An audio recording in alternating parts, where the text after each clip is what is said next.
Welcome to the Big Zo podcast. I am he is me, and as always, to the right. What's going on? It's your man, Mr. Mix, a.k.a. Lil Cuzzo, b.k.a. the Professor. The one and only, because there's only one.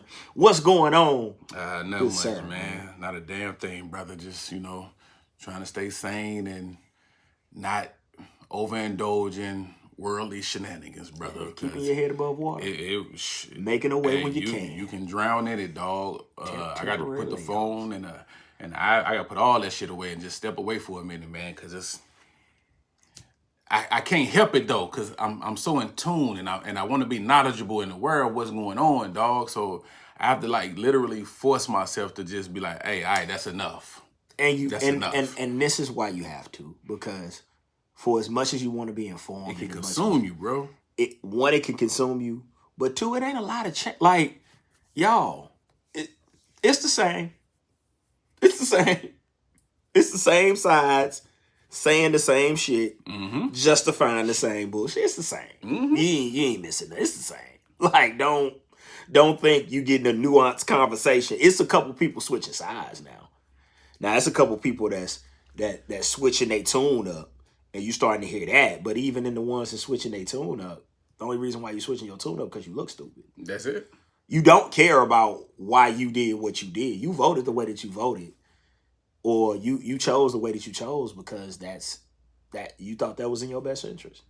Yeah. And certain things did not affect, like him being, a felon, him being misogynistic, him being racist, all these things that he was before he got here, all those things didn't matter.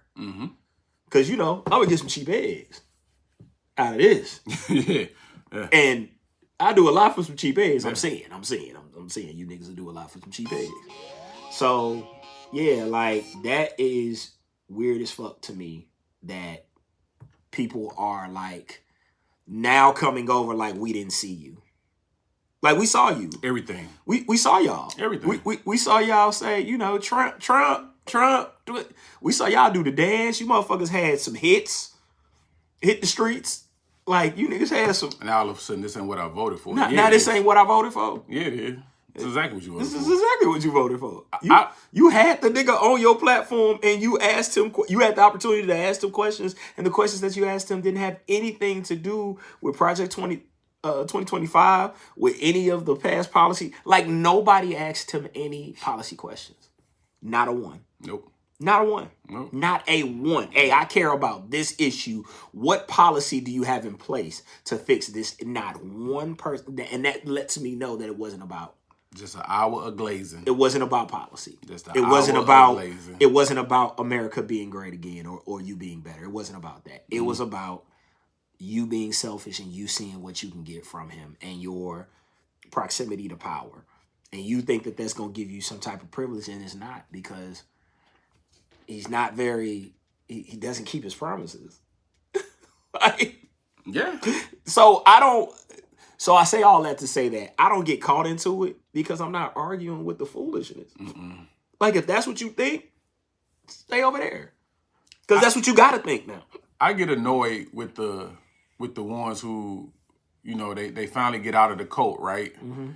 And now they on this apology tour or whatever, but then they get upset because it's not being received the way they want it to be received. Yo, that's entitlement, bro. Like a motherfucker. You don't get the... cry and say I'm sorry and think all is forgiven and you going about your merry way. Too much damage has been done. Yeah. Too many children have died. Too many victims. Yo, you don't get to do that. Too many families have been torn apart. And you was looking the other way and laughing all the way to the bank, so you thought. Yeah, you were. And then once things start to hit close to home, now it's like, well, wait a minute. Nah. It been at our front door. It been at our front door, and we've been dealing with it. But now it's at your front door. Now you're like, well, hold on now. Nah, you don't get to do that. You don't get to do that. Now, you can cry and do all that all you want, but hey, cool. ain't nobody got to forgive you. We don't owe you anything. We don't owe you anything. So, miss us with all that shit. And the podcast bros or hillbillies or whatever you want to call them, y'all can go to hell too. I don't care about none of that remorseful shit. Yeah. Because it was a time for that. Now ain't the time. Yeah. It was a time for that. It was a time. Plenty of time. It was a time for remorse. It was a time to turn over a new leaf. It was a time. You chose not to. So now here we are. You gotta stay where you at. Yeah. And Miss Potato Face, she got fired. Christy Nolan. Saw that. And he just slid another dummy, another unqualified dummy in. Saw that. But the funny shit is because the shit that they accuse us of benefiting from, yes. like this DEI shit. Yes. That's what y'all benefiting from. All y'all did was just change the color. It's the oldest trick in the book. Yeah. It's the oldest trick in the book. It's the very thing that I'm calling you out for, I'm gonna do to you. That's what I'm doing. It's the very thing I'm gonna call you out for. And in our case, it wasn't true. Yeah. Because if you run down this ain't fair. If you run down everybody's resume who was removed from their position, qualified, they got the credentials, they got the education, they got the experience. Everybody he done slid on in, they have nothing. Except they white. And, IQ is low as fuck. Or Indian in the case of my man who's the FBI director, and I don't even know how you get that position without being former, like, high-level government or military. I don't even know how you slide into that position after being a podcaster. Like, that's weird, but okay. But that's the shit that you deal with. You look at the hypocrisy in front of you, and you like, hey, and I'm like, don't get mad. Don't get mad. Nah. It was never about that. Did you see? It was never about qualifications. It was never about credentials. It never has been. It was never. It never has been. It was never about. Did you see? And we're gonna move on from this. But did you see Rubio? What they did, man? Mm-hmm. We were trying to. Master Trump, can I address the congregation in Spanish? And then he speaks fluent Spanish because he's Cuban and he should, and he's speaking fluent Spanish. And then after that, immediately. After that, he said, I only speak American. He'll. Only speak American. And he got to stand back there and just eat that. With that stupid ass look only speak face. American, which says so much. You should be ashamed of yourself. Which says so much. You should be ashamed of yourself. Because when you travel this beautiful world of ours, you do realize that most countries that you go to, most people speak more than one language. Mm-hmm. It's just us Americans that don't think that it should be a thing. But most countries that you go to, they speak more than one language. And one of those languages is usually a bit of English. Yeah. A bit of English. Like, you can go to other countries and you can stumble your way through getting to where you need to go to because the expectation is that you speak English. At least a little bit of it. Yeah. And he was standing up there looking like an idiot. Like a damn fool. I said, boy, Ricky Ricardo is turning over in his grave.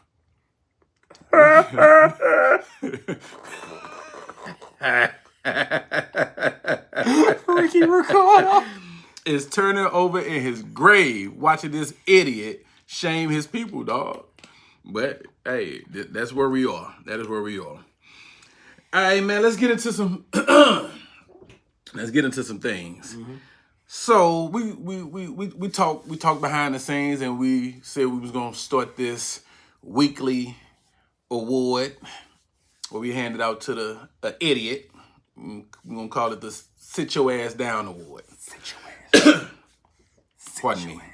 And so the first winner goes out to Luke Cornett, who's an NBA ball player for the San Antonio Spurs. Sit your ass down. Please sit your ass down.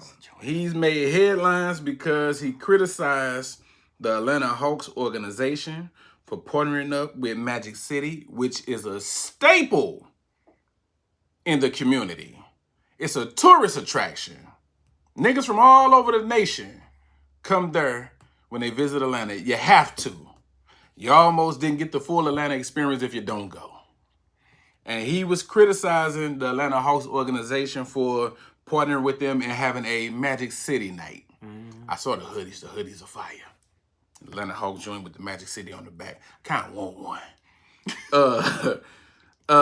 And so he spoke out and was trying to say how, it's is like family oriented and is disrespectful to women and going all against this and let's just say, okay, you're right, but do you not know it's bigger issues going on, bigger wars being waged against women, other than this strip club teaming up with the NBA in the world, my nigga? You got a whole pedo administration that you don't give a fuck about at all, and ain't said shit about at all. But we ain't gonna.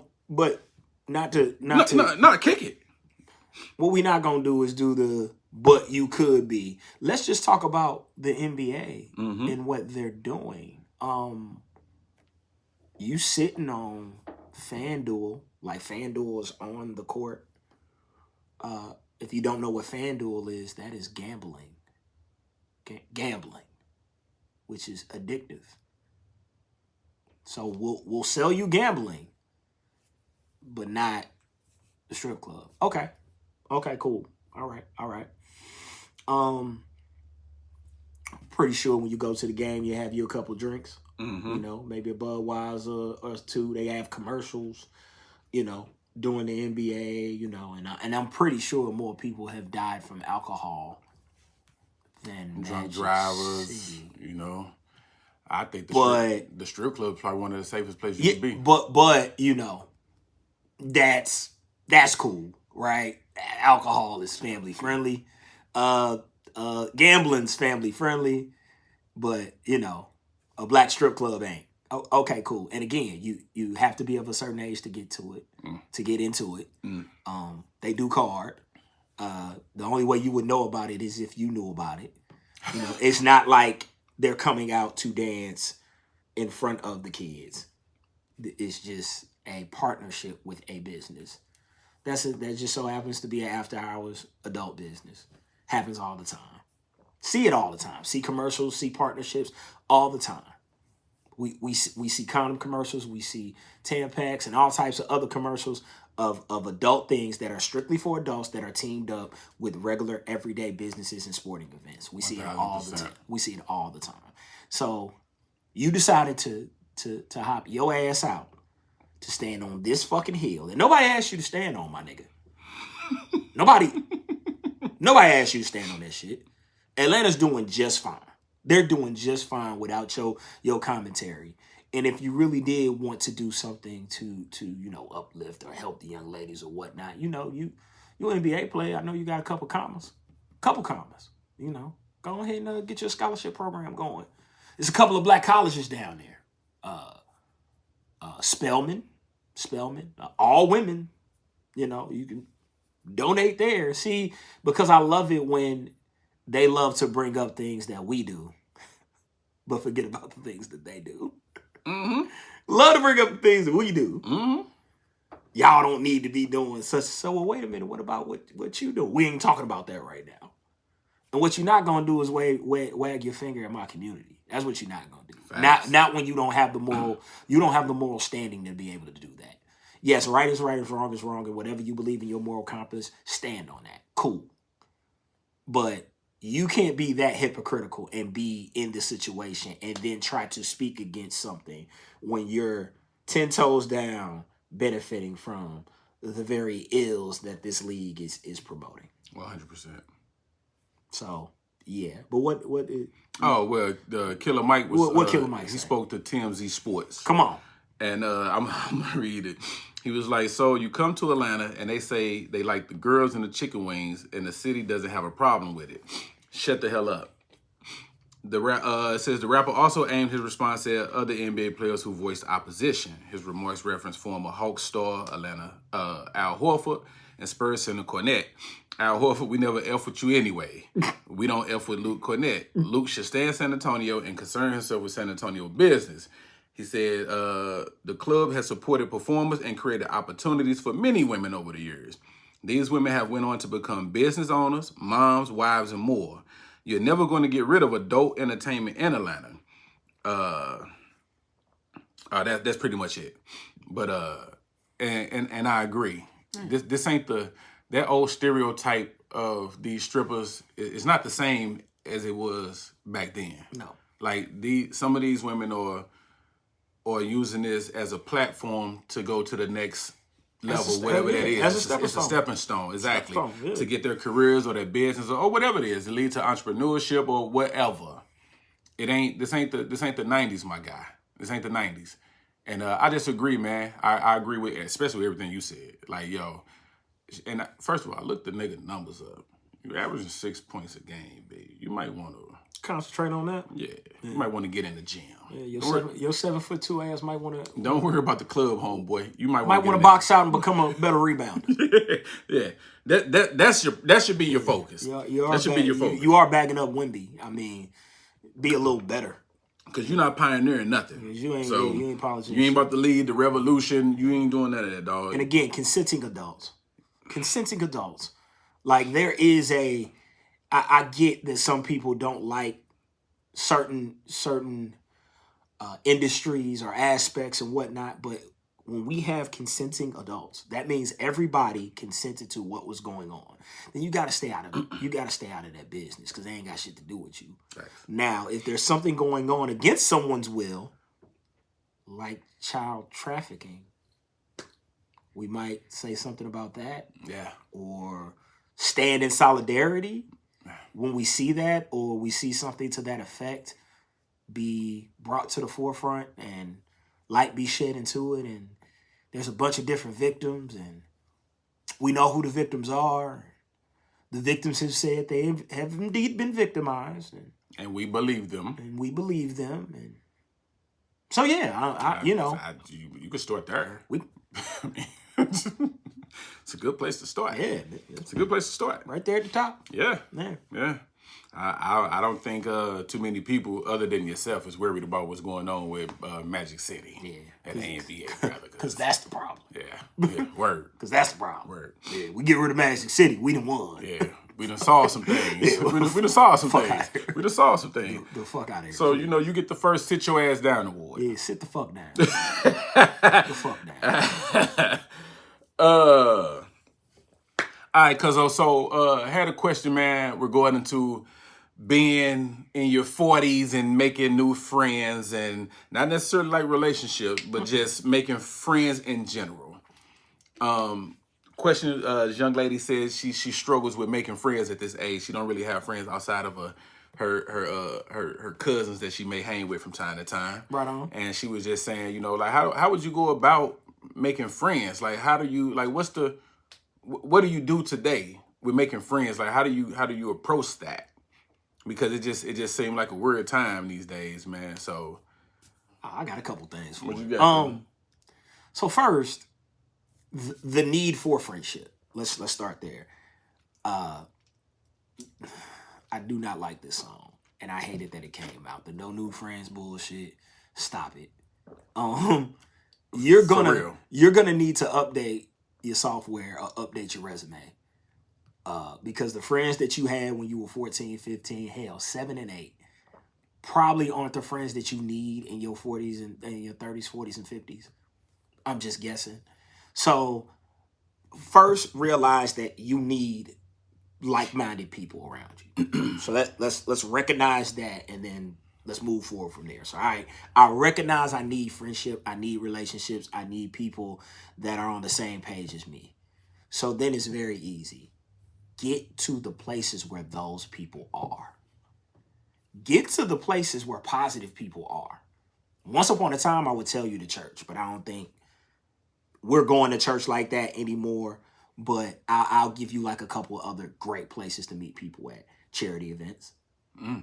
Charity events. Okay. Book bag giveaways, black tie events, dinners, and/or you meet great people in great places. So you know that everybody that's there are trying to what? They're trying to help someone. So that is the general essence of why we're here. We're here to help other people, right? Whether you're at a soup kitchen, you're volunteering, like those are great opportunities to meet people that are doing great things. So that's when you network and you talk to those people because you at least have something in common. Okay. The thing that you want to have with a friend, and the great way to start relationships in your older age, is find something in common. I smoke cigars, so I go to cigar bars. I meet people in cigar bars, and we become cool. You know why? Because when I frequent those places, they see me, I see them. We are doing something similar. You simply speak to the person, and then when you speak to the person 3 or 4 times, you'll be surprised how familiar you become with that person. Because y'all speak to each other and y'all at least have the cigar smoking in common. But you can do this with a bunch of different positive things. Like I said, coaches, when you go into your kids' events, you see other kids that are there. When your kids become friends, you and her, again, y'all can just be cool enough to where you can drop your kids off at her house and feel comfortable. She can drop her kids off at your house and feel comfortable. Like, you have to find people in places that you frequent. If you go to a diner, if you go to a bar, if you go to a restaurant and you start to speak to the staff, speak to the management, speak to people that are going to naturally speak to you, but when they see you, it's proximity and familiarity. Mm-hmm. Once they start to see you, they're going to start speaking to you differently. And then you going to become, oh, no, I know, homie. That's my man. Because a lot of times I met friends in my 40s and 50s just being outside and going to places and being friendly. So that would be my second tip to you. Be friendly. Smile. Greet people with a firm handshake, and don't assume that this person has any negative intentions for you. Because that's what we do. What you want from me? Nothing, motherfucker. I don't know you. Yeah. You know what I'm saying? Like, just meet a person, shake their hand. Hey, man, my name is Leon. Woo, woo, woo, and then you just go from there. And then again, once you start to see each other several times, then that's when a friendship is built. Because I'll go to certain restaurants, certain bars, certain clubs, and I know the bartenders. I know the DJs. I speak to him. He played 3 songs that I know. I went up and tipped him and said, bro, you killing it. So then he see me again, and I do the same thing. So he see me a third time, and now it's, bro, I know your name because you DJ such and such. Yeah. What's your name? Yeah. And then I see you somewhere else, and then guess what? There's now a relationship there. We've now built something.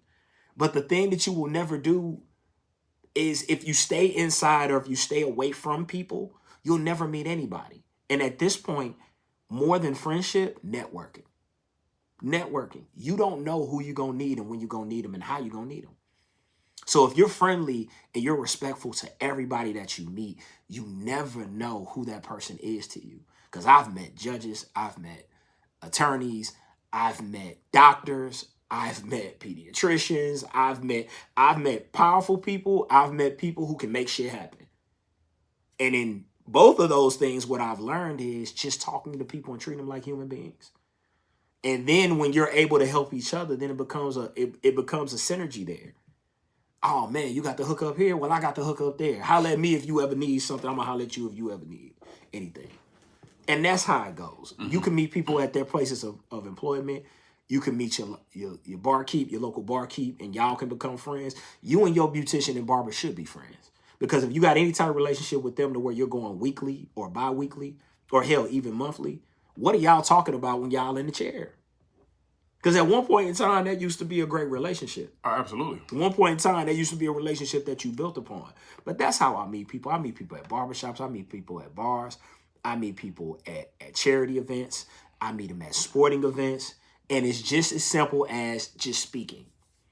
Just speaking. Just, hey, you see Ja, man, Ja, I was at the Memphis Clipper game. And I ended up meeting somebody real, real cool because I was just like, man, like, I'm a Clippers fan. But Ja getting off today. And then dude turns around, ain't he? Yeah. And then we have an exchange. And then that exchange turns into, man, I'm only down here for the weekend. Oh, word? Man, I'm from here. Oh, man, that's 20 minutes away from me.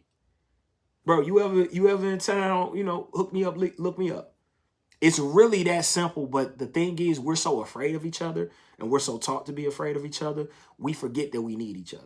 So that's what I was gonna ask you. Do you think that and it's from what I can see, I don't think a lot of people are really interested in making friends these days, man, because like you said, there's so much of a lack of trust amongst us. It's hard to kind of be vulnerable or just kind of be open to even receive that type of, opportunity, because a lot of us, we take pride on being a lone wolf. We take pride on being like, you know, in our own zone, our own space, protecting our peace, protecting our energy, all them internet phrases and shit. So I think we kind of make it a little tougher than it has to be for us just being like a simple, just being friendly, just being welcoming, you know, because we do have that, we do have that automatic thing where we just assume the negative. So I think some people just would rather not. And if it happens, it happens. If it don't, then hey, whatever. I'm cool with just me and my Netflix account. But so I think a lot of that plays a part in it. But sure. I mean, I agree with everything you said. Those are all great options and suggestions, man. I just think we got that mental barrier on us, dog. You got to be open to it. Yeah, the biggest thing is being open to new friendships, open to new relationships, and the second part is not thinking that when you were a kid and you met somebody in the sandbox or wherever you met them at, you just knew that they was gonna be your friend forever. And y'all became best friends and y'all loved everything together and kind of went on from there. That probably won't be the friendships that you create. However, if I'm going somewhere and I want, you know, my friend to go with me, you can have that relationship. If I'm doing something and I got a friend that's there that knows that I'm coming, you can have that relationship.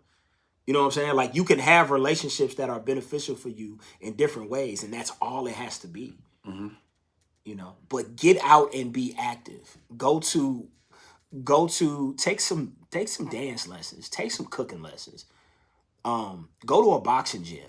Like, all of those things to where there's a bunch of people that are doing positive things. Not only are you going to meet people, you're going to meet some good ass people.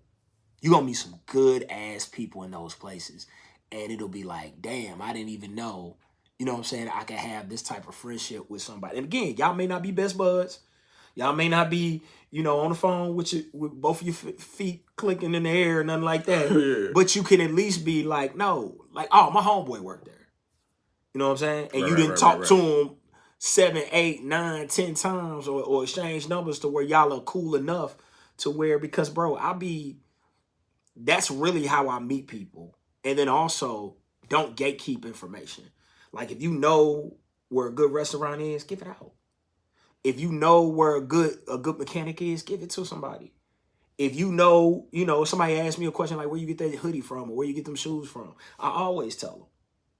And then another great place to meet people is the gym.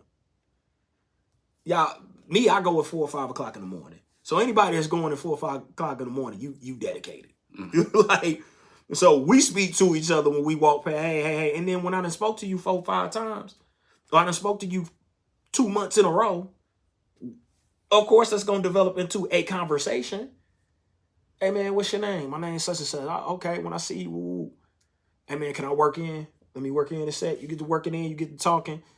You get to talking about your goals and things of that nature. And again, it's an acquaintance that comes into just a friendly relationship. And that's all you're really looking for at this age. It don't have to be mind-numbingly deep. It can just be somebody that you can pick up the phone and talk to. If you want to go somewhere, if you want to do something, you need to drop your kids off. Y'all can have play dates. You need to go somewhere. You need a reference for a damn job. Yeah. You get, hey, bro, I know such and such. He worked here for 13 years. He told me to apply for this job. Like, all of those things happen when you have good relationships and you open to good relationships. But the only way you're going to do that is by, 1, being secure within yourself, and 2, kind of tailoring your expectations to not think we going to be BFS forever. But you could be somebody who's cool enough to where I can call on when I need you. You can call on me when you need me. We can talk. We can be cordial. We can be more than cordial if the vibe is there. Because there's just certain people I just vibe with. Like, I just met them and I was just like, oh, shit. Like, you my people. Yeah. And we cool after that. We friends. Like, we cool, but that don't happen if you don't put yourself out there. Yeah. And I think people don't put themselves out there. So, yeah. These are different kinds of intimacy. Okay. This reads, you can be physically close and still feel emotionally far. Because real intimacy isn't just about bodies, it's about connection in every sense. So you have emotional intimacy, feeling safe to be seen. It's sharing your fears, your needs, and your truth without worrying they'll be used against you. It's when your heart feels held, not judged. Very true. It's a big one for men, ladies. That one, that's huge for men. Yeah, that's one of men's like biggest fears when it comes to y'all, is that you're gonna use my vulnerability against me. So if I feel safe to say whatever to you and not feel like it's gonna be made fun of or it's gonna be judged or you're gonna bring it up later on, that's why you was crying over some damn dog. Yeah. Like, yeah, because honestly, man, it's my first puppy. Yeah, because no man wants to feel weak. No. Or be perceived as weak. No. So if we let you in on some insider type, information, hey, please don't hold it close to the chest. Yeah. Because everybody don't get this side of me. Yeah. So if I'm giving you this side of me, then you gotta respect it. Yeah. Intellectual intimacy. Meeting minds, not just lips. It's when your conversation goes beyond daily updates. You share ideas, challenge each other's thinking, and grow together mentally. I think this is the best form of intimacy if you're really trying to get to know somebody. Like you gotta know who they are as a person and know how they became who they became and the character in which they possess. And the only way you're gonna do that is by digging. Yeah. You can't just have these surface level questions. Like you're gonna actually have to Peel back some layers and dig into some shit that, like, why do you think like that? Mm-hmm. Or what got you to that conclusion? Or I understand how you got there, but can you explain to me, how this makes you feel and so on and so forth? And that's going to actually get you to know this person, and you're going to be closer once you get to know that person on that intimate level. Because a lot of times we hide shit. Facts. We won't tell you nothing. Yeah. We won't tell you a damn thing. And a lot of times, man, stuff be like away from your mind, but if you ask the right questions, it can trigger a thought. And you can recall a time, whatever the question is pertaining to, and you can kind of get into some things. So sometimes you have to ask you got to know what questions to ask. But and actually get and actually dig into the shit that matters. Like, it can't just, it has to be like, person tells you, and not to challenge them, but hey, I'm a devout Muslim. Oh, okay. How did you find Islam? Like, can you explain it to me? And, what do you see in Islam as you didn't see in other religions? Like, those are questions that you can ask that actually reveal some shit. Mm-hmm. But when you're not even in tune enough to ask those questions, then you don't get anything from it. You just get the surface and you never get closer. You never really get intimate. Yeah. Spiritual intimacy. Feeling aligned in purpose and values. It's knowing you both believe in something bigger, whether it's faith, kindness, or shared dreams. You don't just love each other, you love what you're building together. And there you go. Yeah. There you go. Yeah. If you how you see God should shape how you see the world. Should. Should. Yeah, put the emphasis on should. It should. Facts. Should. Because I don't know now. Word. What's going on now? I don't know. Yeah. I don't know. Yeah. But it should shape the way that you see the world. And if someone sees it the way that you see it from a spiritual stand, even if they have the same spiritual questions that you have, that's a great jumping off point. Like, even if that person is questioning, I thought about the scripture like this, and I don't know if, am I interpreting it wrong? Or, the Bible may have a couple different scriptures that look at things differently. And, I kind of see it this way. And then to have someone either agree, or if they do disagree, to be able to teach you, man, I think that's dope as fuck. Because one of the things that, which I just said dope as fuck, and I was about to say my favorite scripture. Like, one of the things I look at is like, if I ask you what your favorite scripture is, you having one. You having a scripture that you memorize and that you apply to your life. You know what I'm saying? Like, I love that. I love to ask that question because it gives me insight into you. Yeah. And then, regardless of your religion, my biggest thing is it enhancing your life? Like, is it making you a better person? First and foremost, I don't care what you are. Is it making you a better person? And if it is making you a better person, what things do you take away from that on an everyday that you apply to your life? So, does it make you a better person? And in what ways can you apply that to my life, his life, her life, their life, so we can become better people? Yeah. You know what I'm saying? That's truly spiritual intimacy. Like when you getting into the nuts and bolts. You ain't got to get into, well, you a Christian, I'm a Muslim, we don't get along, woo, woo, because my mother was a devout Christian. My father was a Muslim. So I know. I know the Quran like I know the Bible. So, and the reason why they got along, because they both believed in a higher power.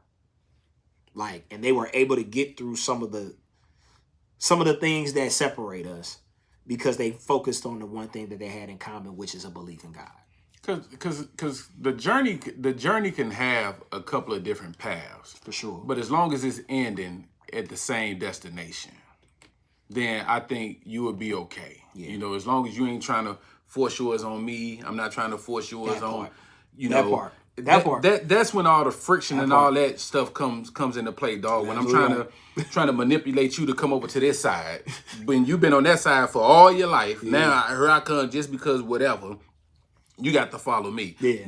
No. We can still be headed to the same destination, but I don't have to give up mine, and you don't have to give up yours. Let's just get a better understanding of one another. Of yours and of mine, so ours can be a thing. Exactly. Yeah. And I think it's dope, like, man, one of the dopest things about relationships or being with someone and getting in is kind of like growing together, like learning together. Yeah. So when you are curious about something and I may not know the answer, well, hey, look, let's figure it out together. Let's figure this out. And let's figure it out together. Yo, that's a form of intimacy, dog, it's unmatched. Because you're learning, your minds are growing together, and you're bonding, dog. And it's just you creating a memory or an experience that you won't forget or that you may not have ever had before. True. And I just think that's just fire to me. Physical intimacy, touch that says I see you. It's not just sex. It's holding hands, gentle touches, hugs that linger, and kisses that mean I'm here. Yeah. I think, and maybe because I'm getting older, dog, you know, sex is not, first of all, it's still fire. It's still important. All right. But what I'm finding out is, and what I'm learning is so many other ways for pleasure and intimacy to be satisfied. Okay. Other than just intercourse. Okay. So I will agree with that, sir. So I love affection, but there are many. What does it say? Oh, the holding hands, the gentle touches, the hugs. Yo, I'm a hugger. I think hugging is therapeutic, dog. That energy, especially when you hugging somebody that's good for your soul. Mm-hmm. You feel that. You know, they could change your day with just a hug, that dog. Energy will rub off on it could change your mood. It could change your whole feeling, dog. I just think we get so caught up on the bedroom aspect of it. Very true. And we don't focus on the other things. So you see people, they can't get along unless they ain't knocking boots, dog. That's the only thing that they have in common. Because they ain't explore other options, other ways. That's all I'm saying. But the sex is gonna be fire. I ain't never gonna disregard that. Cause Got you. Yeah. I just needed to see where you was going. You took a step back a little bit. Like I did, because you was about to. No. It could have. No. And then you went. Okay, so I was making sure. Yeah, I just think it's so many. That could be the centerpiece, but it's a lot of things that surround that can make the centerpiece even more better. You are absolutely right. So that's what I'm getting at. No, you cooked on that one, sir. We good. In conclusion, when form fades, the other starts to weaken too. Strong couples nurture all four every single day. Yeah. And that's one thing about relationships, dog. You have to choose each other every day. Mm-hmm. Sometimes I ain't gonna like you. Sometimes you ain't gonna like me. But guess what? Gotta make that choice. Still won't be with you. Yeah. Still gonna work it, you know. We work each other's nerves, but guess what? I'm still gonna come home when I get off work. Still love you. And that's what it's about, man. We gotta quit with this cookie cutter mentality, thinking that everybody's replaceable. I could just get rid of you and slide another one in, and we gonna move just the same. No, you're not. No, you're not. And I hate that whole what you bring to the table thing, because once you do that, the table settings change. The table settings change because what worked for that person may not work with them, and what they bringing you may not appreciate. Because I'm used to having my dinner at 5 p.m. Well, I ain't cooking every day. But you ain't know that because you was blinded by all that thing she was putting on you. So now, once that subsides and it's time to get real and the real work begin, you have no tools. You have no tools to build with, and you have to work at it every day. And I hate saying work, but you have to put forth that effort every day. You have to. It can be. Yeah. But I think that it's the most rewarding work that you'll ever do. If you working on yourself and your relationship, it's gonna be real hard for them to fall off. Yeah. If you becoming a better person and you working to become a better person within your relationship, it's gonna be real hard for any one of them to fall off. So you gotta always be making strives to be a better human being as an individual, and then to be a better human being to the person you choose to do life with, even temporarily. Even if it's a talking situation or a dating situation or a fiance situation, or let alone a husband and wife situation, you need to be a better version of you. And then you also need to be working to be the best version that you can be for them. Absolutely. Them two things have to be working. Absolutely. Yeah. Absolutely. All right. So remember Michigan former Michigan football head coach Sherron Moore? Yeah, how can we forget? Yeah. So recent report came out, man, that the charges was dropped. He was arrested for stalking and whatever else. But when it went to court, after more evidence was presented, they threw it out. They said it was false, and also said that the cops, KKKOPS, withheld information and evidence. You think? So they dropped it. Imagine them withholding information for this black man against this white woman. Imagine that. Now, Cuzzo, my question to you, which is an age-old question, this ain't nothing new. This has to stop. This has to stop, dog. Okay. When I think the penalty should be kind of severe for people who falsely accuse, man or woman. I agree. The penalty, there has to be a price to pay. I can't accuse you of being whatever, and then when they found out I was lying, then I could just go on and resume my life like nothing happened. There you go. It has to be a price to pay, man, because this is going to continue to happen. Because people are greedy out here, people are conniving, people are slick, people are always looking for the next come up at whose ever expense. This can't continue to happen. Now, my man is out of line for messing around on it. He put himself in this position. So let's get that understood. He put himself in this position. Hey, he just been minding his business and doing what he's supposed to do. None of this would be happening. But here we are. So when these things happen and it comes out that it was false and it was not true, there should be a price to pay for the accuser. I agree. Because going back to Emmett Till and so many more like that along the way where a white woman has said he looked at me wrong. He blew a kiss at me, or he touched me. Yep. And how many cases have we seen where these little college white girls get banged by a team of blacks or a black person, whatever, and then they cry rape? Yes. And then come to find out it wasn't true. It's so many men who have got released from prison, dog, after their life was gone. Because 30 years later, they figure out, oh, it wasn't true, it was lying or whatever, so we release him. And now this man's 60 years old. What he supposed to do, dog? And he been in jail since he was 30 or 25. Now he's 60 and he get released from prison with no skill, no money, no job, no places. What he supposed to do, dog? I cut him a check. Cut him a check. Set him up for the remainder of his life, dog. I just don't think something has to change. There has to be a law or something, dog, because, this is dangerous. This is dangerous. And I think the law should be in the statute of beyond a reasonable doubt that you lied. If I can prove beyond a reasonable doubt that you knowingly gave false information, then from there, we should set a group of laws and penalties that you will be held to. Yeah. Like you're going to be held to. Because we prove without a reasonable doubt. No, we know you lied. Yeah. We caught you lying. We not, like, that's not the question. Because what I don't want is the 1 in 3 that actually did experience something.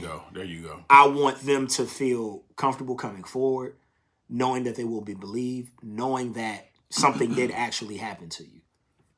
But for those special cases, for those special cases when you lie and we prove that you lie in a court of law beyond a reasonable doubt, you got to pay for that. You should. You got to pay for that. You should. You got to pay for that. Like bearing false witness is a thing.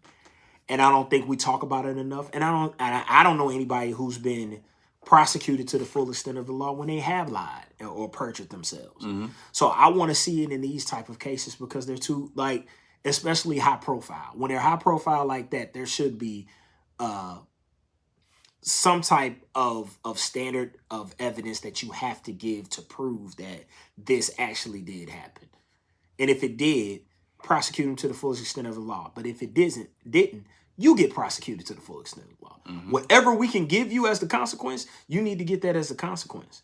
Yep. Because again, if we can prove that you lied, then it's only fair that you have to face the consequences for your lie.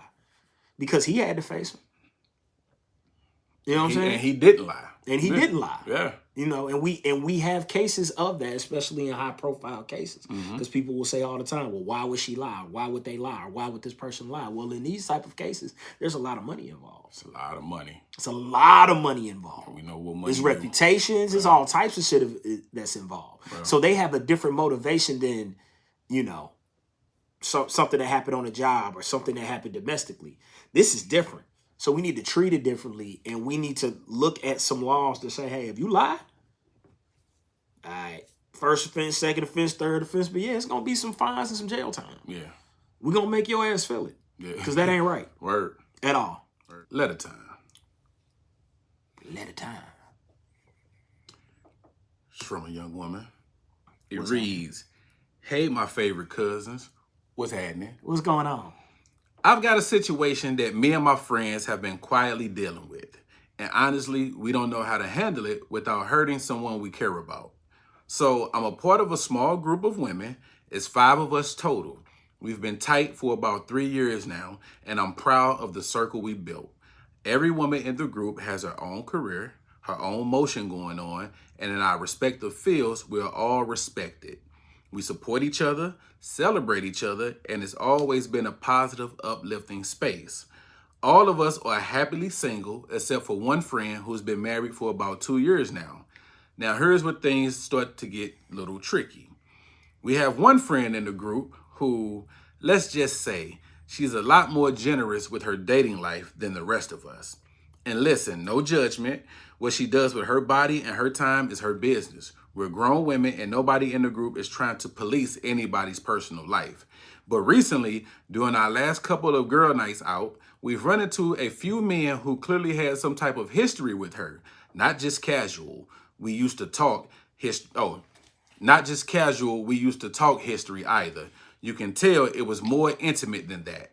And the problem isn't even that she knows these guys. The problem is the energy. When these men see us with her, the way they interact with the group changes. There is a certain level of familiarity, a certain tone, a certain lack of respect that starts bleeding over onto the rest of us. It almost feels like because they've experienced her a certain way, they assume the rest of us move the same way. And that's just not how we get down. We've always carried ourselves with a certain level of respect and class, and lately it feels like that perception is starting to get blurry when we're out together. Even our married friend has noticeably fallen back from coming out with us, and honestly, I don't blame her. She has a husband and a reputation to protect, and the last thing she needs is being in spaces where men might start making the wrong assumptions about the company she keeps. The crazy part is, outside of this issue, she's actually a really good friend. She's loyal, she shows up for people, and she has a good heart. But at the same time, she's also very easy to get access to, and it's starting to affect the group dynamic. And we've all heard the saying, birds of a feather flock together. We don't want people thinking we're all cut from the same cloth when we're not. So I guess my question is this. How do you tell a good friend that the way she moves in her dating life is starting to impact the reputation and comfort of the group? Is that even a conversation we should have, or is the only real option to start creating distance and letting the group naturally shift? Because we care about her, but we also care about protecting the standard and energy we've built as a circle. What would you do? Trying to protect the sister circle. It's a good letter. It's a good letter. It's a good letter. It's a good letter. There's a hole among them. Sorry. All right. All right.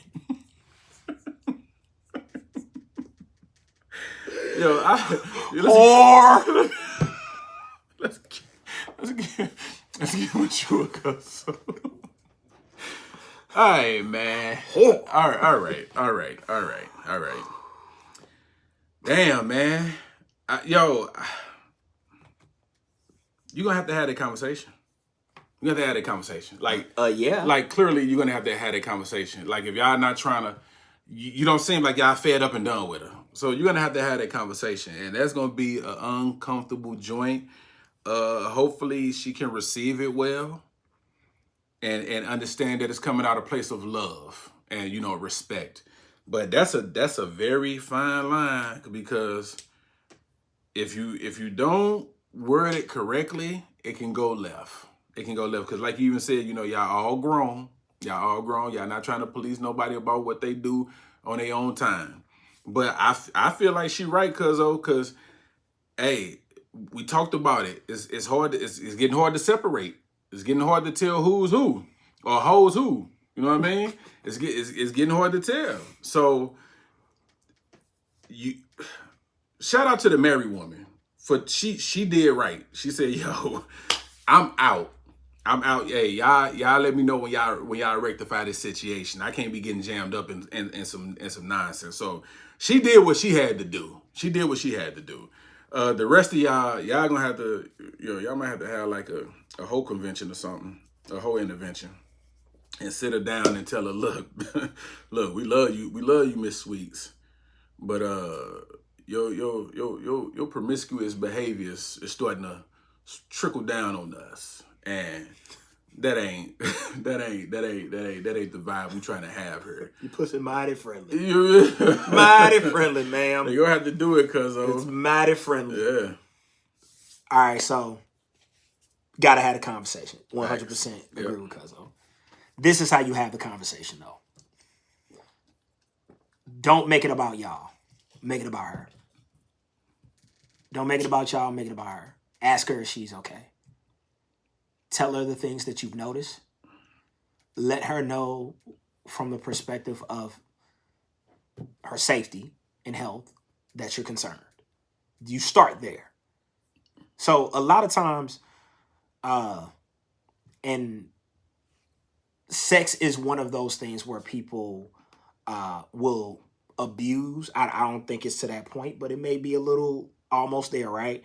People will abuse sex when they've gone through trauma. Facts. People will abuse sex when they go through trauma. So if she's gone through some trauma that she's not letting y'all know about, if you keep ignoring that, you're only treating the symptoms and not the root cause. So that's what I would say, like, really, y'all have a conversation with her about her well-being. How are you doing, baby girl? What's going on with you? Because, we've kind of noticed some things, and we here for you. We're your friends. We love you. We care about you. We start there. Then you ease into how this is affecting you. But you start with her. You start with, hey, we love and care about you, and we want to see you okay. Are you okay? And if it's just some shit like, no, I'm just having a good time, or I just, I don't take relationships seriously, or whatever, then y'all can have a different conversation. Yeah. Then the conversation could go wherever it needs to go from there. Because then you can say, okay, boom. Kind of got us out here looking crazy, though. Mm-hmm. Kind of got us out here looking crazy. I know you care about us like we care about you. And, our homegirl who's married, like, she didn't have to fall back because some things that came out about her. Like, let her know where you're coming from. Do it respectfully. Don't raise your voice. No emotion to it. Do it in a place that is quiet and where listening and talking can happen, right? So this is a conversation. This is not a one-way, I'm telling you what it is. And even you keep on. Yeah, I was about to say, even if her energy is aggressive for us, like receiving it, you remain calm because that ain't what y'all trying to do. Don't go there with it. That ain't what you trying to do. That ain't what you trying to do. You ain't trying to do that. You coming from a place of love and concern. Yeah. So no, you absolutely. So very calm. Nobody needs to raise their voice. Nobody needs to get like if it starts to go there, shut it down. Because nobody's gonna solve anything if a person is thinking that you're attacking them or you're saying something that's offensive to them. Yeah. Like they're not gonna be like, oh, that's cool. Like you think I'm a hoe. Like you know, that's not how it's gonna go. But the concern for her will let her know that that's what it's about. It's about you, baby girl. Like we love and care about you, as opposed to how we look being next to you. Because how we look being next to you will immediately sound crazy because it's gonna sound selfish and self-centered as fuck. And you don't want to come off that way. What you do want to do is basically let her know that you care about her, you love her. Find out why the behavior is happening to the best of her ability. Let her tell you. And then once she tells you, then you'll know the direction to go into, the conversation needs to go into. Again, if it's something like, hey, you know, I'm having fun, or I'm not looking for nothing serious, or, you know, I just be playing with these niggas like they play with us. Like whatever it is, you'll know exactly what to do after that once you get that explanation. But until you get that explanation, you're guessing. Yeah. So get that explanation from her. Let her know that you love her. Let her know that you care about her. Then after that, voice your concerns respectfully, kindly, thinking about her feelings and how it's going to affect her. Get your other friends involved. And then my final word of advice, however it play, be good with it. Be good with however it play. That part. Be good with it. That part. So if she gets offended and mad and you didn't do anything offensive, like you didn't cuss at her, you didn't call her her name, nothing like that, and she takes it that way, then let her take it that way. She gonna need that time. Yeah.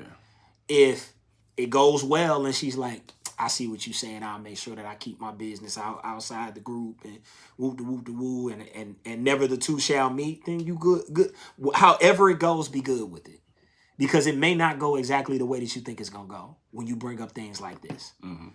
So she can take offense and she may take offense. Yeah, it's a sensitive subject. Yeah, it's sensitive. It's a very sensitive They cuss subject. y'all smooth the fuck out and say, I don't fuck with none of y'all. Be cool with that. If it's enough for you to write in and bring it up, it's enough for you to bring it to her attention and say, hey, we need to discuss this. Bad part. Right. And if you do discuss it and it doesn't go the way that you need to go, be cool with that.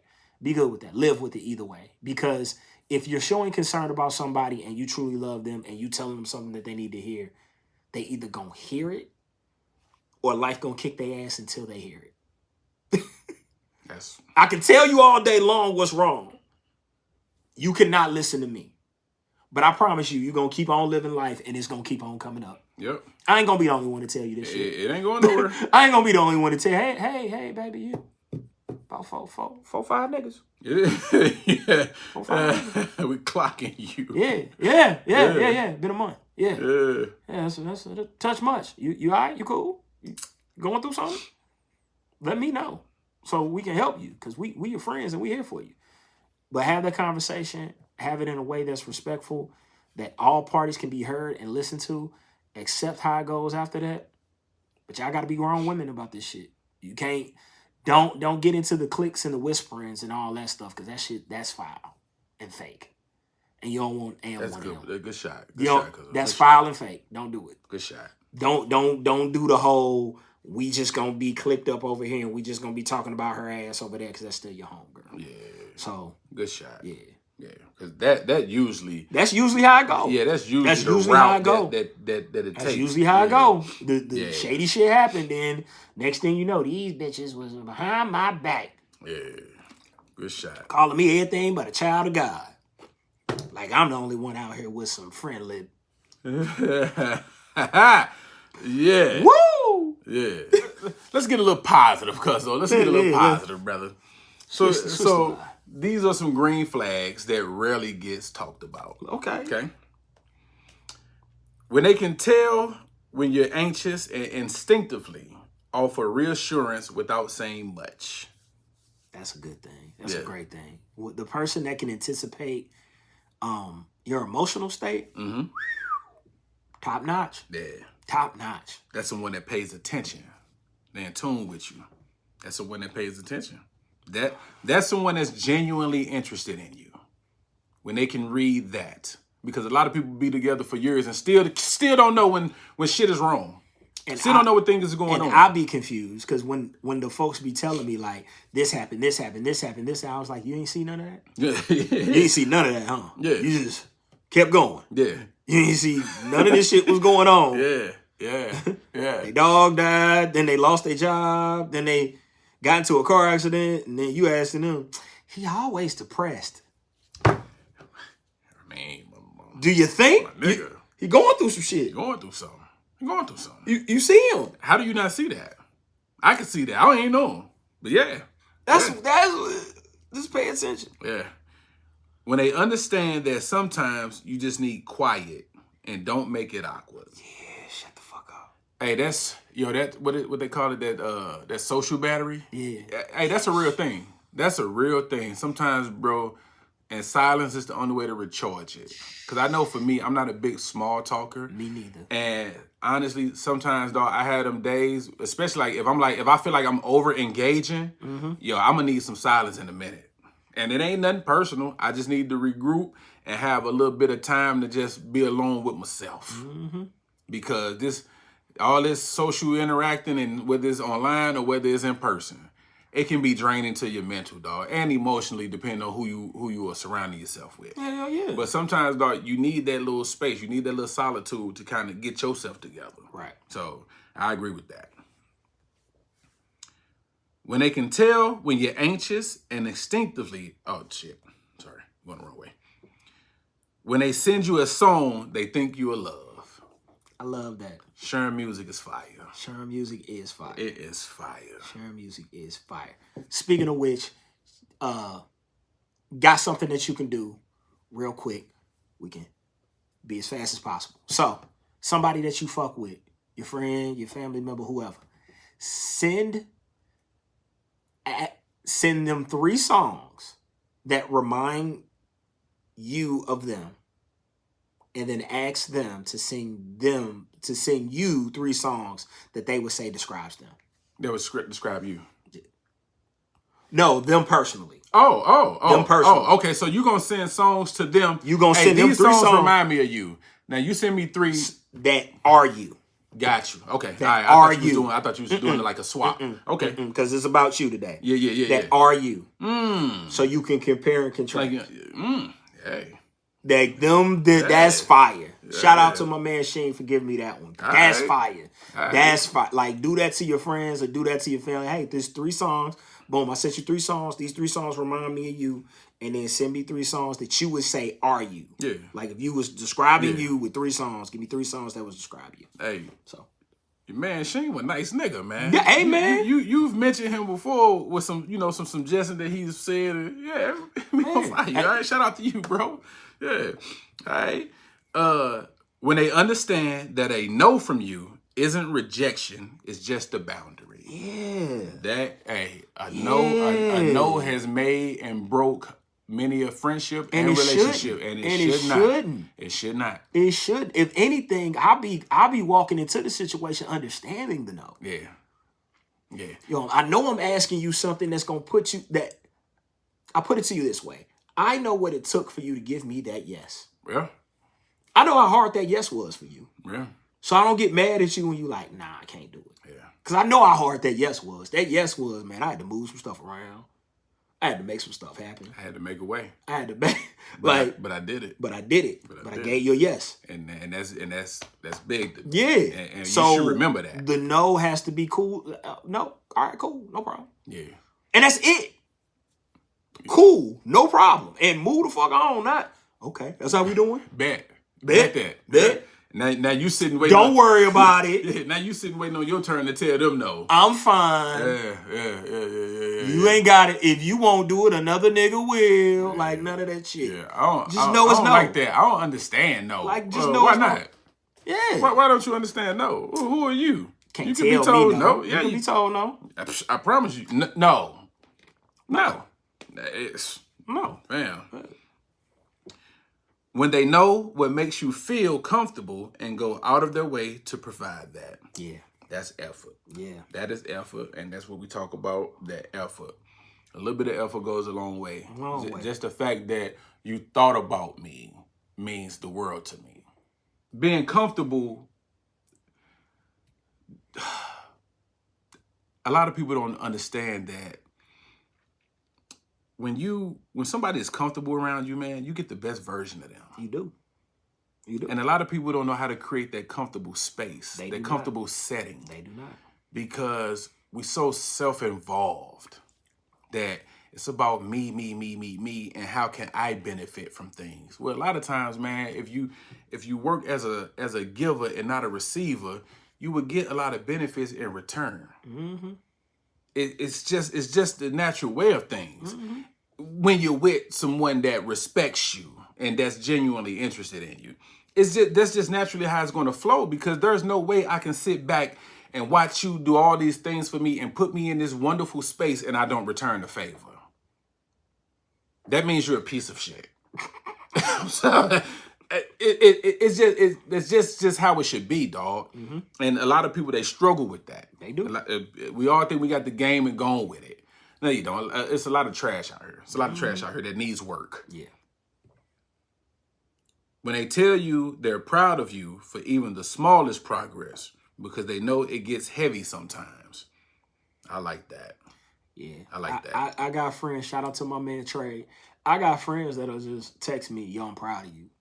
And it's always at like the craziest times when they do it. I'm always doing something that just be like, damn it. You got me. You got me. Like, yeah. And also I like to be that for my people as well. Like, yeah. I wanna hit them with something.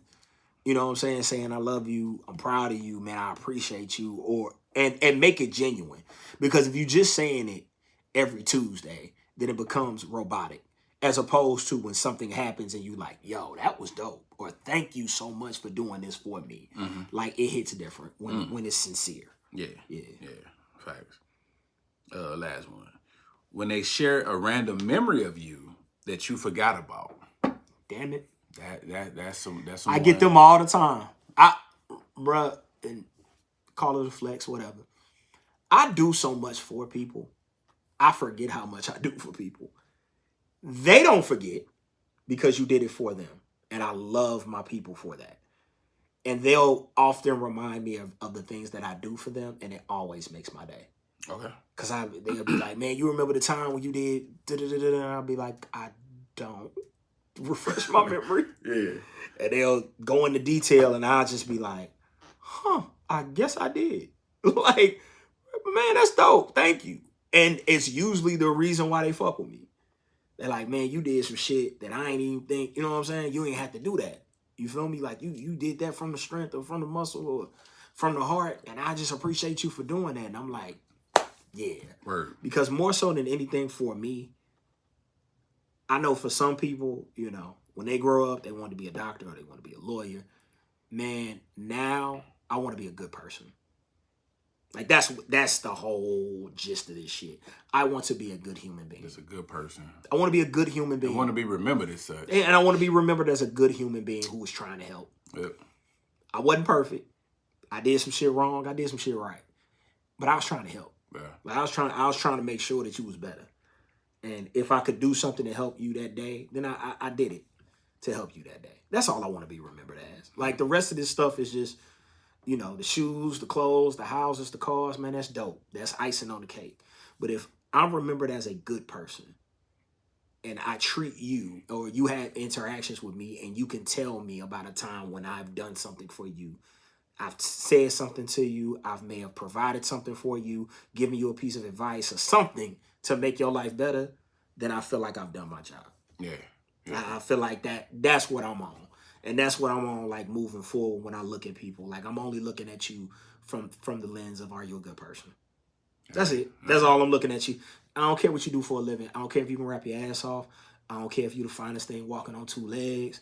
I don't care. I don't care if your speech was the greatest speech ever made. I don't care. How do you treat human beings? Facts. And do you have other human beings that will vouch for the way that you say that you treat human beings? Because one thing I know about good people is they always got a laundry list of people that will tell you, yo, that motherfucker, that's a good motherfucker. Mm-hmm. The history. Yeah. That's a good motherfucker. Yeah. You know what I'm saying? Yeah. Your reputation will precede you when you're that type of person. And that's the type of person I always strive to be. So, yeah. All right. Nice. All right. Nothing seduces a man faster than these things. Let's get into it. Soft confidence, not arrogance. Not over-sexualization, just being comfortable in her skin. Speaking calmly, moving slowly. Confidence without needing to prove anything pulls a man in effortlessly. I disagree a little bit. Okay. I like a little arrogance in my own. Yeah. I like talk your shit. Yeah. To me. Yeah. Talk your shit. Yeah. To me. I ain't mad at that, cuz. Talk your shit. Say it and say it loud. Now, what about just in a public setting? Definitely do it. Okay. Even better. To me? No. Just like, I guess, well, we referring to individuals. I'm saying for me, I like, but this is my personality. Yeah, for sure.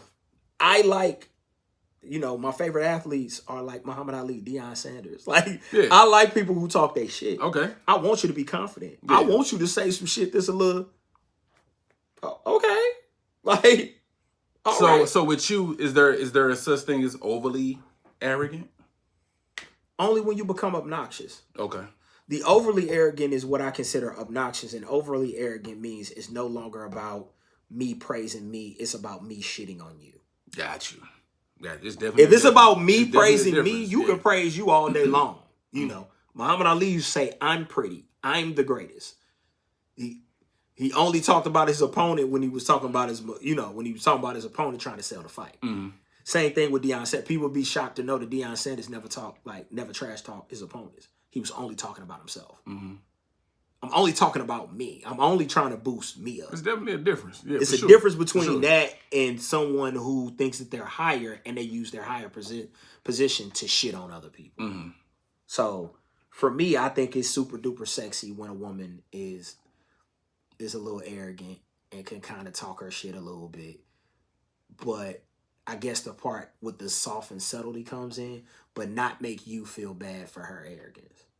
Like, I'm the shit, and I know I'm the shit. And I'm going to talk, walk, and act like I'm the shit. But I ain't never going to make you feel any less than for that. Yeah. You know what I'm saying? Yeah, and that is a tightrope to walk. Because there's very few women that have that. That have the, I know. Like, I know. I know I'm that. Like, I know. Yeah. And when she can... And it be facts. And when she say, I know, and you like... Yeah, you are. Yeah, you are. Yeah, you are. Yeah, you are. Yeah. All right. Yeah. Creating a safe space. A man relaxes when he doesn't feel judged, rushed, or tested. When he can breathe, laugh, be himself. Seduction often starts when a man feels emotionally at ease. Yes. Yeah. It's rare for women to be fine and funny, but a fine, funny motherfucker? Yeah. That's a dangerous combination. Because don't nobody make you feel like yourself. Because men, we talk about each other. Mm-hmm. Even when we like each other, we talk about each other. So if you're able to create and carve a safe space to where we can actually talk candid, and you're not going to get offended easy, and I'm not going to get offended easy, and we still good, that's a good place to be. Cause that's a good place to be. Because a little light roasting is like a love language these days. It is. Like if you ain't poking fun at each other, like, do you really like each other? Yeah. You know what I mean? So I'm with you, cuz. Like a little, but you gotta know the like a little, my nigga. Like not you know. Not just going in on her. Yeah. Your fucking hair, bitch. No. Yeah. Letting silence work.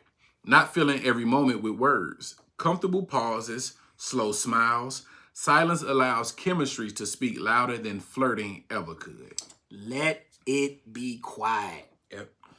And don't ask why it's quiet. Yeah. Just let it be quiet. Yeah. If you want to do something within that quiet, we'll go for it. Yeah. But don't mess up the quiet. What's wrong with you? You fucked it up. Yeah. You okay? You seem like you in the... That's all. I was just being quiet. That's all. Just think about some things. Now, reverse that. Yeah. Just kiss him on the cheek. Or the bald head. And walk off. Just rub his back. And he's walk quiet. off. Just rub his back. Just rub on his back. Kiss him on his neck or kiss him on his cheek. Yeah. That's it. You've blown his motherfucking mind. Yeah. That's hard, cuz. You've blown his motherfucking mind. I promise you. That's hard. Just and just go. And just go. Do what you was. It's quiet. It's quiet. Okay. You ain't gotta fucking don't fuck up the quiet. Okay. You wanna watch something? I just wanna sit here. Hey. Kiss him, cheek or neck, rub his shoulders, some type of physical contact, maybe even caress his face, play in his beard a little bit. Get it, pull his face, give him a couple kisses. Just look at him, smile, and walk away. You doing it because of... But keep the quiet. Boy. Keep the quiet. Boy. It's for you. It's for you. That's why you is you. Yeah. Being genuinely curious about him. Asking thoughtful questions, remembering small details, circling back to things he mentioned before. Feeling seen is deeply seductive. Fuck around and remember that man's, all his sports teams. Remember all of them. All of them. Like, if you know his football, his basketball, his baseball team, his college team, you know him. You'll... And just remember, like, you'll blow his mind. A fun fact about him. Yeah, he may drop in your lap that it may came up once or twice, and you bring that up. Oh yeah, you remember that? Yeah. Oh, okay. Or if he had him a little sports career, remember what he? Oh, cause I remember, baby, you used to play football, didn't you? I bet you was good. Like he wasn't shit. He played ass back. Every time he was supposed to go in the game, say, "Get your ass back." He wasn't shit, but. You remember that he was on the bench. Nope. Stop. You good to go. Nope. You ain't just gonna do that. What? Get your ass back. What you doing? You played ass back. Yeah. Man, what's wrong with you? But he had a little career, and you could bring some life into that career. Like, let him know. Yeah. We ego driven at the end of the day. A little compliment. It'll take you places. Man, he just got his hair cut, and you act like it's the best haircut that ever happened in the history of haircuts. Act jealous a little bit. I guess now you're gonna be going outside. I thought about going washing the car or something, but But clean that up with a come here. Come here. Yeah. Rub on it a little bit. Rub on the line and rub on the beard. Man. Femininity in the details. Yes. The way she smells, how she laughs, yes, how she walks away. Absolutely. Seduction isn't always direct. It's often in what lingers after she's gone. No, I'm looking. Ooh. No, I'm paying attention. What you saying? I hate to see you leave, but I love to see you walk go. away, baby. No, I'm looking. Yeah. No, I'm looking at you walk away. No, I'm looking at your nails. No, I'm looking at the little soft, subtle whisper that y'all can do. Oh my God, women. When y'all do that little soft, subtle whisper, What you don't want nothing else? What's something else I'm supposed to get? What I'm supposed to get? Something else. Yeah. With the thing that you stop talking to me like that, because I like that. Like that feminist stuff that y'all can do that we can't. Do all that shit. Yeah. Do all of it. Yeah. Just do all of it to him. Yeah, he'll love it. It's the smell for me, cuz of on some random shit. It's a smell for me. On some, y'all ain't even going nowhere, but you just sneak in the bathroom and go past his ass. She coming out that shower, boy, start putting on them lotions and them oils, man. You walk in that room like, yo, it smells real edible up in here. I just want you to know that. Mm-hmm. My mouth is salivating. It's the smell, dog.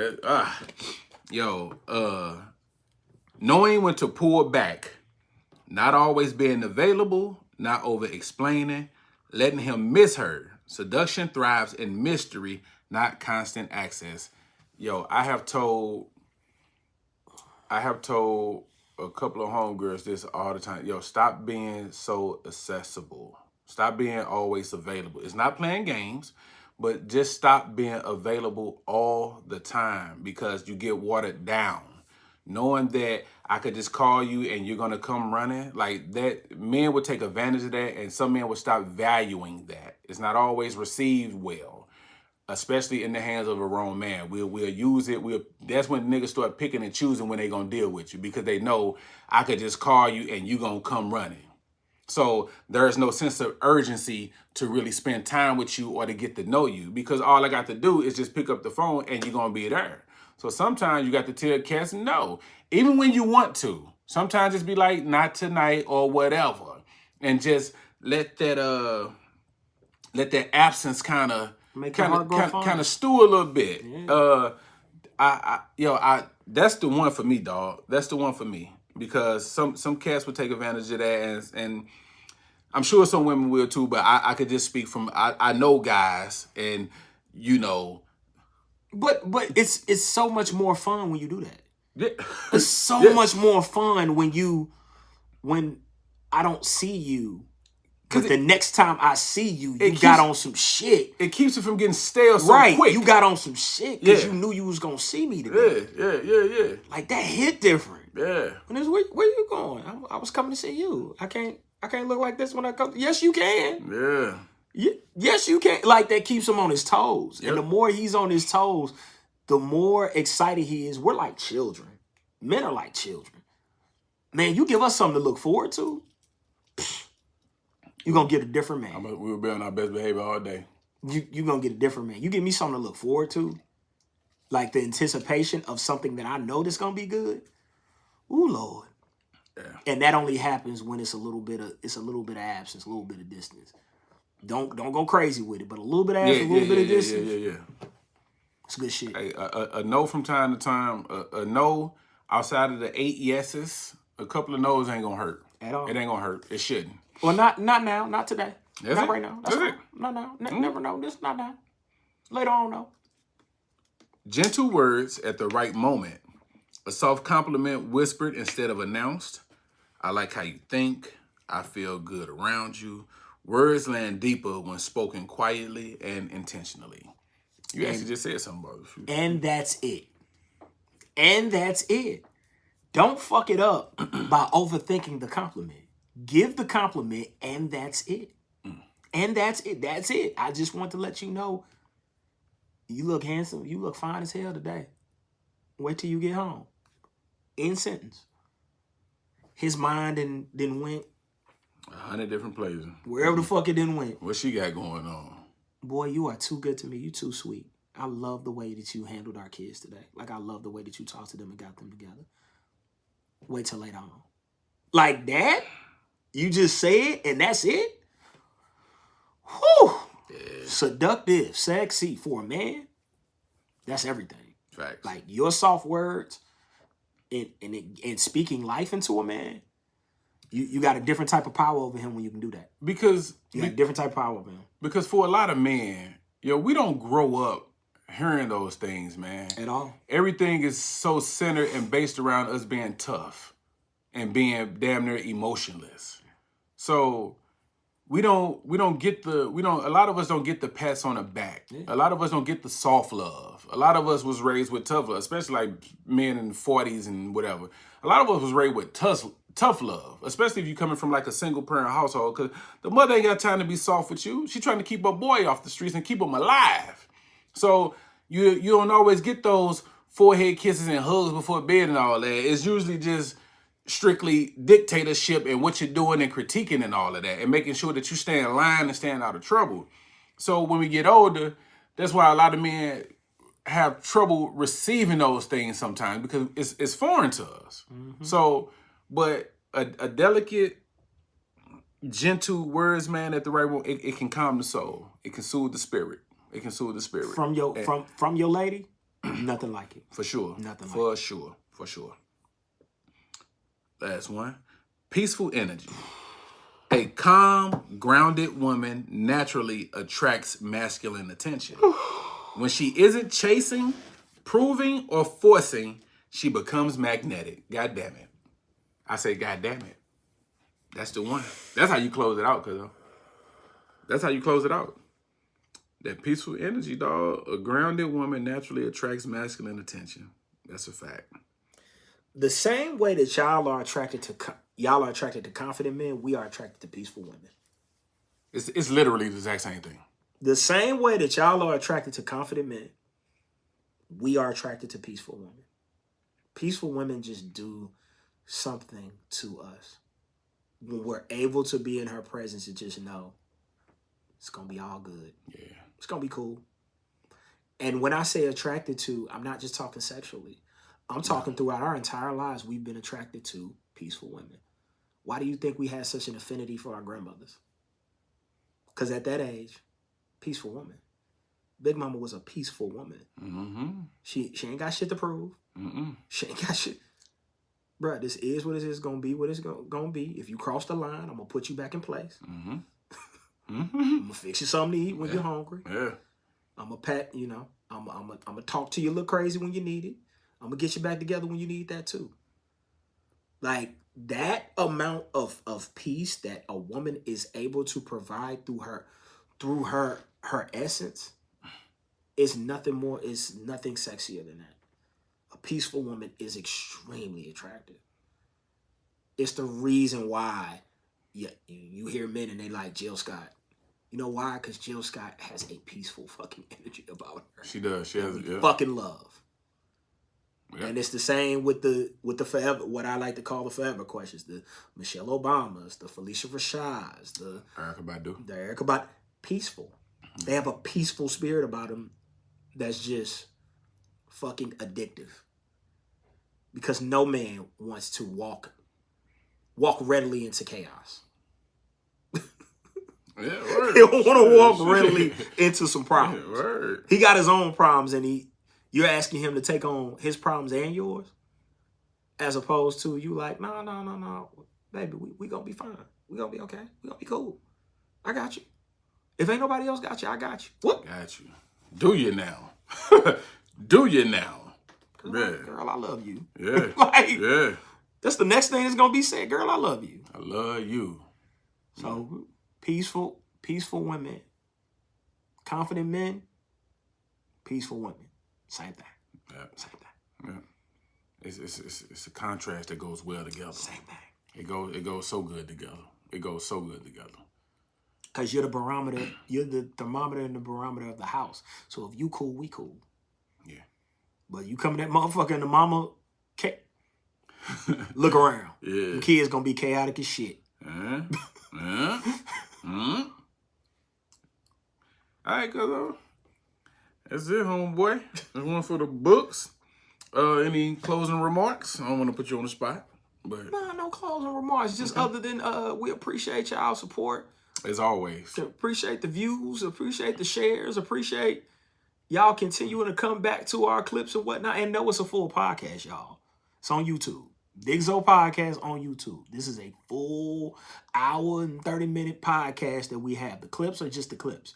The clips are of episodes that we have. But as you go back and you check out all of our shit, and our old shit is just as good as our new shit. Trust me.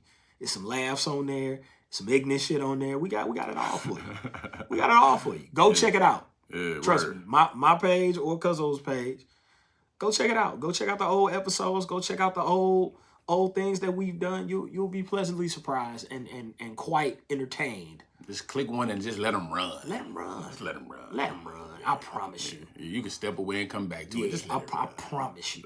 You ain't gonna be disappointed. Absolutely. This is what we do. Yeah. This is what we do. Week. Week. Week. Yeah. Yeah. All right. So please remember to like, share, subscribe, follow if you're not following. Everything is free at the moment. At the moment. But we appreciate the love and support, like Cuzzo said. And till next time, Big Zo Podcast. We out.